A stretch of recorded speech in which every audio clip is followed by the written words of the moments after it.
महसूस करते हैं कि इस बार सत्ता की चाबी आपके हाथ में आने वाली है। आपके बगैर किसी की सरकार नहीं बनेगी।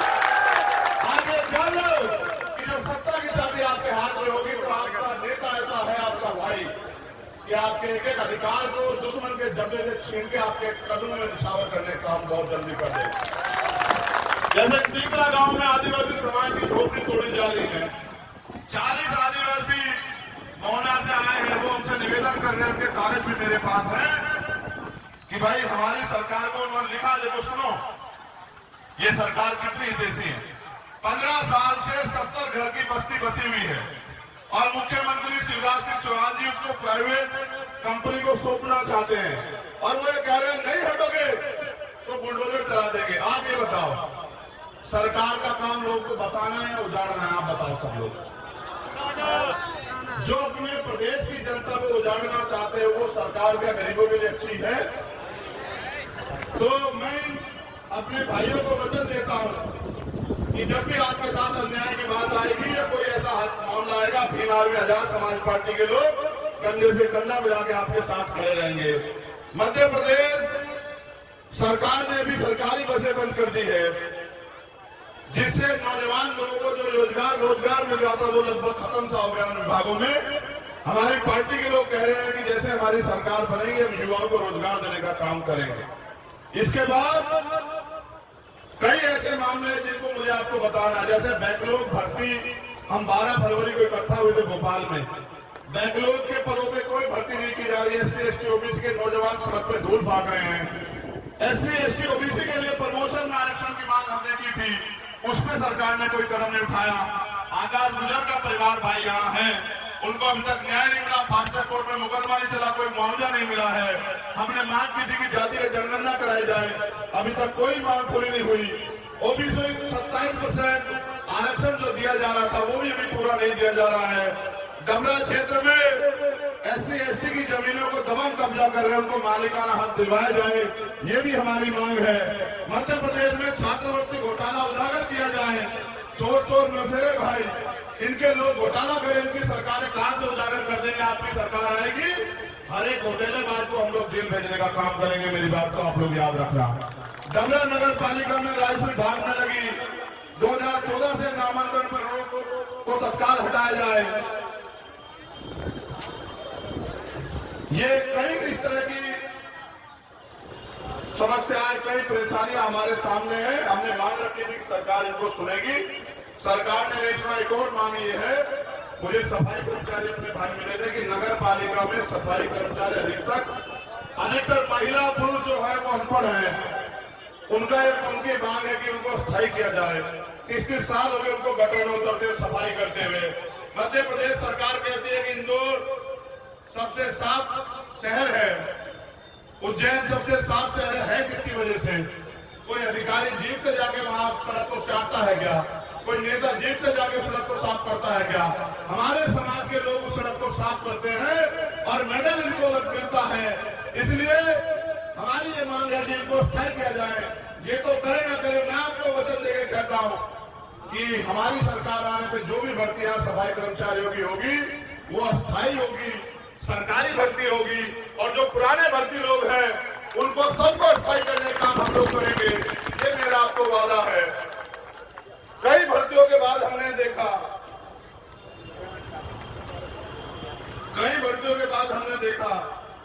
कई मामलों के बाद देखा कि 12 फरवरी में कोई और बात सरकार ने हमारी मांग को नजरअंदाज किया। भाई आकाश गुजर जी का भी मामला है। अब हमने तय किया है कि प्रदेश के मुख्यमंत्री हमारी बात को नहीं सुन रहे हैं, इसलिए हमने तय किया है कि जल्दी प्रेस कॉन्फ्रेंस करके प्रदेश के मुख्यमंत्री का घेराव जो है वहीं भोपाल में करने जा रहे हैं। अगर मुख्यमंत्री हमारी मांगों को नहीं सुनेंगे तो हम अपने संवैधानिक अधिकारों का प्रयोग करके अपने संघर्ष को मजबूत करने का काम करेंगे। हमारे पार्टी, हमारा संगठन यहाँ ताकतवर है, हम लड़ना जानते हैं, हम अधिकार छीन के लेना जानते हैं। इसलिए जल्दी हम तारीख घोषित करके मुख्यमंत्री का घेराव करेंगे। और मैंने बाबा साहब अम्बेडकर की जन्मभूमि से कहा था आपसे कि जल्द जो है मध्य प्रदेश में हम लोग साइकिल यात्रा शुरू करेंगे, जिसका नेतृत्व मैं करूंगा।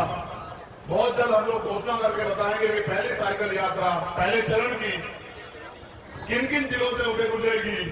हमने उसमें 500 साइकिलों की भी बात की थी, कुछ साइकिलें मिल भी गई है, कुछ मिलनी बाकी है।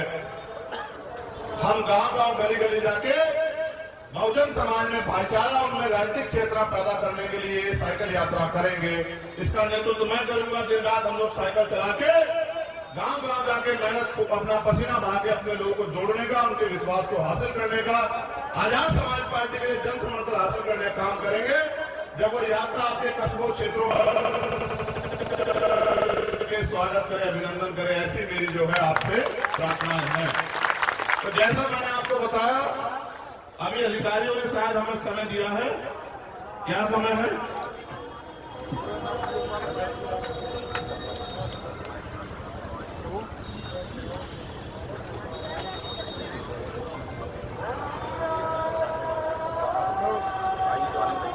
साढ़े 6 बजे हम ग्वालियर कलेक्टर से मिलेंगे, अपनी मांग रखेंगे भाई आकाश भूजल जी के मामले को लेकर। 6 बजे आईजी से मिलेंगे और 6:30 बजे ग्वालियर कलेक्टर से। और मुरैना जी कलेक्टर साहब से उनको मेरा संदेश है कि आपको तो अपने आप से आके उनके परिवार की मदद करनी चाहिए। आप जो राजनीतिक शक्तियों के हाथों में खेल के हमारी मदद नहीं कर रहे हैं, कलेक्टर साहब याद रखना, सरकार बदलेगी, बिल्कुल बदलेगी। आप नौकरी इसी प्रदेश में करेंगे, आपको एक कैडर मिला हुआ है। हम भी आपके साथ मिलकर जनता की सेवा करने के लिए तैयार रहेंगे। हम भी आपका अभिनंदन स्वागत करने के लिए तैयार रहेंगे। बहुत जल्दी की बात है, 4-6 महीने में चुनाव होने वाले हैं, जिनके इशारे पे हमारे भाई के हथियारों को बचाने का काम कर रहे हैं, उनको बचा नहीं पाओगे, इस बात को याद रखना कलेक्टर साहब। मैं धन्यवाद देता हूं डबरा की महान जनता का, आयोजक कमेटी का, जिले की पूरी टीम का, डबरा विधानसभा की पूरी टीम का, और सबसे ज्यादा धन्यवाद मेरी माँ बहनों का, जो एक तक की लगाए बैठी रहती हैं, जो जिनके प्यार के कारण इन बड़ी बड़ी ताकतों से उनका खून टकराने के लिए तैयार है, जिनके सम्मान के लिए अपने जीवन का हर एक पल निछावर करने के लिए हम सब लोग तैयार हैं। मैं उनसे विश्वास दिलाना चाहता हूं, गरीबी के दिन खत्म होंगे, बेबसी के दिन खत्म होंगे, लाचारी के दिन खत्म होंगे, बहुजन राज आएगा। जो सुविधाएं अमीरों को मिल रही है वो आपको भी मिलेगी। मैंने वादा घोषणा की है कि हमारी सरकार बनने पे 2 अप्रैल के जो शहीद हैं उन सबके शहीद परिवारों को 1 करोड़ रुपए का मुआवजा, एक सरकारी नौकरी हम लोग देंगे। उन सारे मुकदमों को वापस लेके, जिन पे मुकदमे लगाए गए, उन सभी भाइयों को रोजगार से जोड़ के अपने पैरों पे खड़ा करने का काम हम करेंगे। उनको सम्मान पत्र हम लोग देने का काम करेंगे, जिससे समाज की लड़ाई लड़ने में कोई कोताही ना बरते। जिन्होंने जेलें करती है उन भाइयों को भी हम लोग रोजगार से जोड़ने का काम करेंगे। और अच्छे स्कूल कि गरीब के बच्चे भी आगे बढ़ पाए, अच्छे अस्पताल कि गरीबों को भी मुफ्त में या आसानी से इलाज मिल जाए, और न्यायपालिका में ऐसी व्यवस्था कि न्यायपालिका के जरिए न्याय मिलना आसान हो जाए। इन सब पे हम लोग काम करेंगे। हम लोग काम करेंगे बहनों की सुरक्षा के लिए, उनके सम्मान के लिए, उनके सशक्तिकरण के लिए। हम महिलाओं को घर तक रोजगार देने का काम करेंगे। हमें अपनी बेटियों से भी कहना चाहता हूं, अपनी बच्चियों बहनों से, खूब पढ़ाई करो। अभी आपके भाई लोग आगे बढ़ रहे हैं, कल हम लोग ताकत में आके आपको रोजगार देने का काम करेंगे। हिम्मत मत हारो।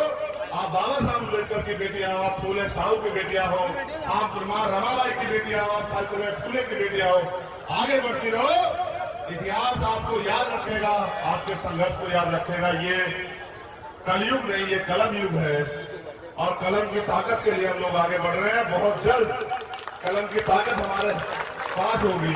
जब कलम की ताकत हमारे पास होगी, हर शोषित के चेहरे पे खुशी आएगी, हर शोषित के चेहरे पे राज आएगा, हर शोषित को यह एहसास होगा कि आज उनकी गुलामी के दिन कट चुके हैं।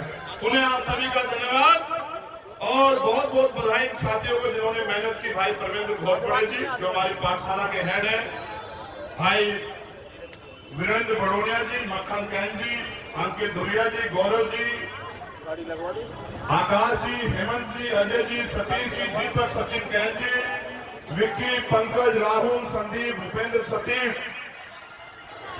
शांता, इन सभी कार्यकर्ताओं ने कड़ी धूप में विषम परिस्थितियों में इस प्रोग्राम को सफल करने में भूमिका अदा की। भाई आयोजक सत्येंद्र विद्रोही जी, राहुल वाल्मीकि जी, खेमराज भोजी, नरेंद्र मोदी साहू जी और बाकी आप सब लोगों के लिए बहुत बहुत धन्यवाद और मंगल कामनाएं।